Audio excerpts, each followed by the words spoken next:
ទំព័រប្រវត្តិសាស្ត្រថ្មីក្នុងឧស្សាហកម្មផលិតទឹកពិសាវិតាលជាផលិតផលដំបូងគេនៅកម្ពុជាដែលទទួលបានវិញ្ញាបនបត្របញ្ជាក់ផលិតផលគុណភាពខ្ពស់និងសុវត្ថិភាពចំណីអាហារពីស្ថាប័ន NSF នៃសហរដ្ឋអាមេរិកនិងសហភាពអឺរ៉ុប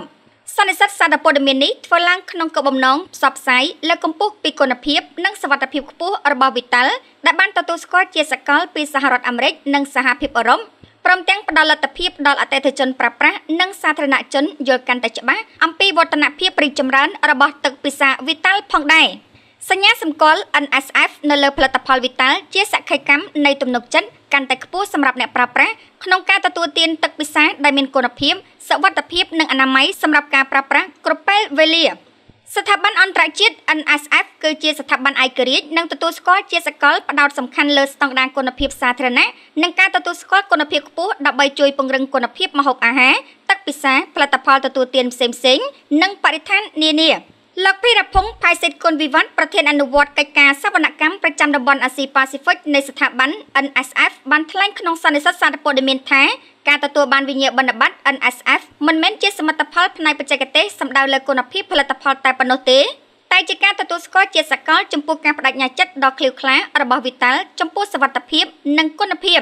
វិតាលទទួលស្គាល់លើគុណភាពបន្ទាប់ពីឆ្លងកាត់ការធ្វើតេស្តវិនិច្ឆ័យលើប៉ារ៉ាម៉ែត្រជាង100ចំណុចរួមមានរូបសាស្ត្រគីមីសាស្ត្រមីក្រូជីវសាស្ត្រសារធាតុវិទ្យុសកម្មនិងប្រព័ន្ធការពារសុវត្ថិភាពអាហារដែលបានធ្វើឡើងផ្ទាល់ដោយមន្ទីរពិសោធន៍នៅអាមេរិកនិងសហភាពអឺរ៉ុបការពិសោធន៍ទាំងនេះអនុលោមទៅតាមបទដ្ឋានស្តង់ដារគុណភាពនិងសុវត្ថិភាពពិភពលោកកំណត់ឡើងដោយផ្ទាល់ US FDA សហរដ្ឋអាមេរិកនិងបទបញ្ញត្តិចំណីអាហារសហភាពអឺរ៉ុបលោកជំទាវចឹងសកុនធាវីនាយការប្រតិបត្តិក្រុមហ៊ុន NVC Corporation Vital បានសម្ដែងនៅអំណរសាទរនិងមោទនភាពយ៉ាងក្រៃលែងចំពោះសមិទ្ធផលថ្មីដ៏មហាអស្ចារ្យក្នុងប្រវត្តិសាស្ត្រឧស្សាហកម្មផលិតទឹកពិសានៅកម្ពុជាដោយមានប្រសាសន៍ថាសក្ខីភាពមួយនេះមិនមែនកាត់ឡើងដោយចៃដន្យនិងសាមញ្ញនោះទេអ្វីៗកើតចេញពីការប្រឹងប្រែងការទទួលខុសត្រូវនិងការបដិញ្ញាចិត្តរបស់ប្រតិបត្តិការ Vital គ្រប់រូប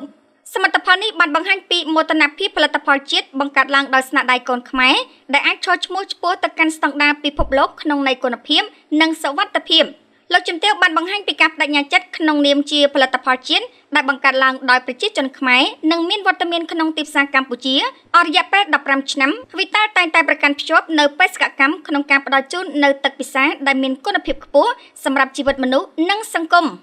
ក្នុងឱកាសដ៏មហាឡារិកនេះដែរឯកឧត្តមវិជ្ជបណ្ឌិតហុកកំជេងអគ្គនាយកបច្ចេកទេសសុខាភិបាលនៃក្រសួងសុខាភិបាលបានសម្ដែងនូវការកោតសរសើរចំពោះកិច្ចប្រឹងប្រែងរបស់វិតាលដែលបានបើកទំព័រប្រវត្តិសាស្ត្រថ្មីឈានមុខគេទទួលស្គាល់ពីស្ថាប័នអន្តរជាតិ NSF ដោយមានប្រសាសន៍ថាវិញ្ញាបនបត្រនេះបញ្ជាក់ថាវិតាលមិនត្រឹមតែបំពេញតាមស្តង់ដារអន្តរជាតិប៉ុណ្ណោះទេប៉ុន្តែថែមទាំងបំពេញតាមតម្រូវការសុខាភិបាលសាធារណៈរបស់ប្រទេសកម្ពុជាផងដែរក្នុងការផ្ដល់ជូនទឹកពិសាដែលមានគុណភាពនិងសុវត្ថិភាពខ្ពស់បំផុតសម្រាប់អ្នកប្រើប្រាស់របស់ជាតិខ្លួនឯកឧត្តមវិជ្ជបណ្ឌិតបានផ្ដល់ជាអនុសាសន៍ណែនាំនិងគាំទ្រដល់វិស័យឯកជនឲ្យយកចិត្តទុកដាក់អនុវត្តនិងពង្រឹងនូវស្តង់ដារសុវត្ថិភាពនិងអនាម័យខ្ពស់តាមរយៈការបង្កើតបទបញ្ជាការត្រួតពិនិត្យជាប្រចាំនិងការផ្ដល់ជំនួយបច្ចេកទេសដើម្បីឲ្យសមស្របតាមស្តង់ដារអន្តរជាតិ